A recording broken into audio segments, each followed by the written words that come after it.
Joining us now to review some of the headlines of today's newspapers from around the world is Arise News analyst Emmanuel Great Malabite Efeni. Good morning, Emmanuel. Good morning, Ruben. Yes. Good morning, Ayo. Good morning, Rufai. Good morning, fitting for that kind of introduction. Well, let's start the review with this day, Nigeria's newspaper of record. The lead story, APC's National Working Committee names Akpabio for Senate President, Abass for Speaker. Party zones offices settles for consensus. Protesters storm party secretariat, demand zoning of Speaker to North Central.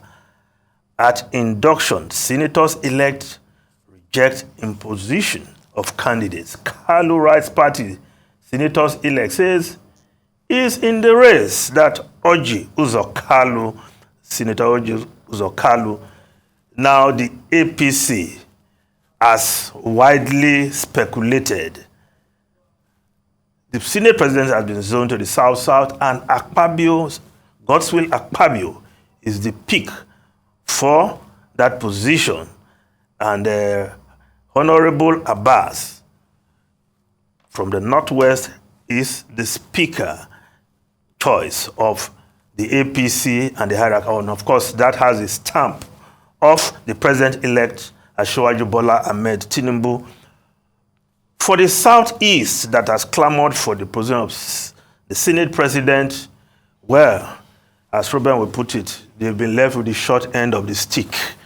And I don't know how the likes of Dave Omai and others who left the PDP to give the Southeast a better jail in the APC will explain this to their people.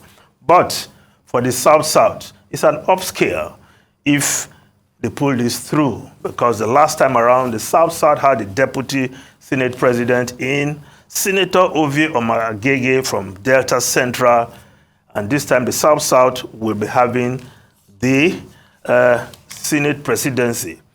What swung this in the direction of the South-South and indeed Senator Akpabio? Well, it's like the APC will rather consolidate what it has gotten from the South-South and compensate the region accordingly than go with the Southeast, where if there's an election tomorrow, Peter Obi will still be the main factor in the voting.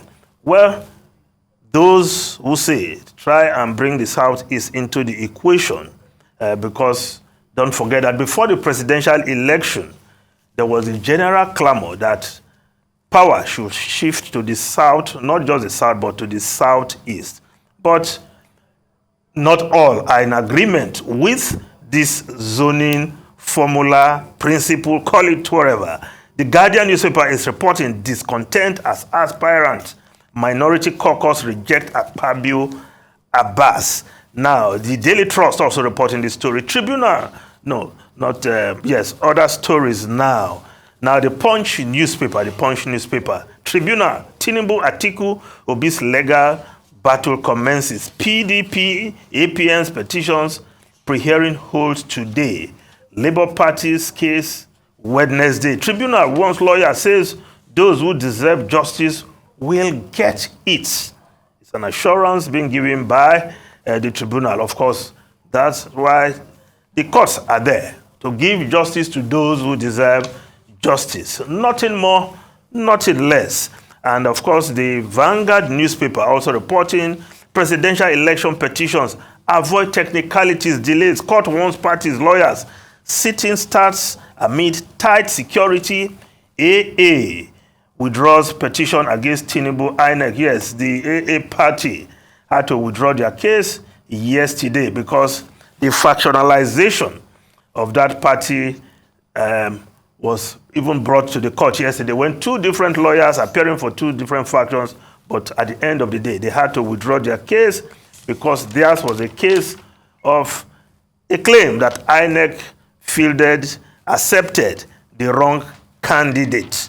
It was not surprised that that case just fizzled out like that. Now, the main challengers and the tribunal will haven't done that, what they call the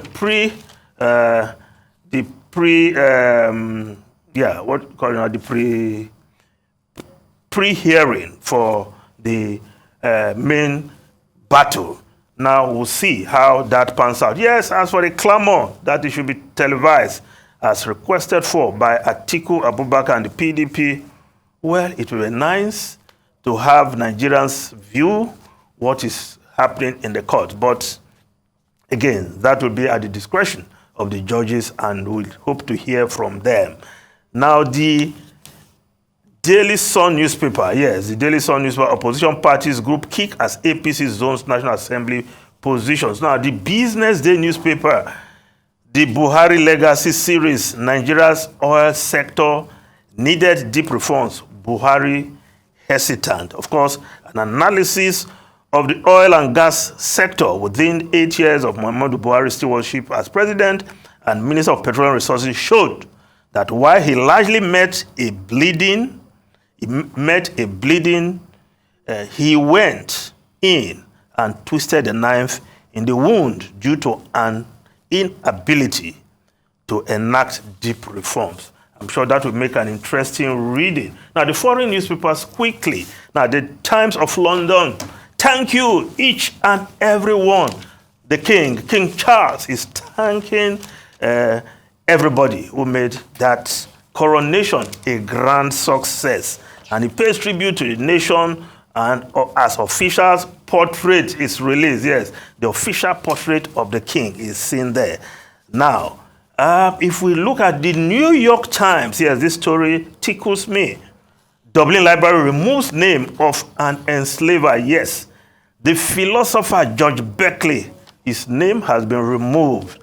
And the Trinity College Dublin removed his name because he was not only a slave owner, but he was an advocate of the practice of slavery.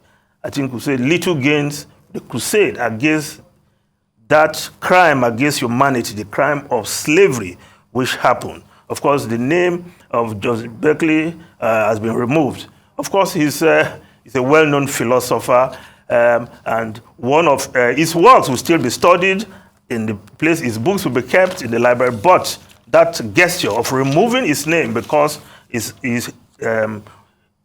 what he stood for as relates to slavery is inconsistent with the university's core values of human dignity, freedom, inclusivity, and equality. And I'm sure more gestures like this across the world, yes, will just be some healing balm of the years of slavery, which Africans and blacks generally suffered.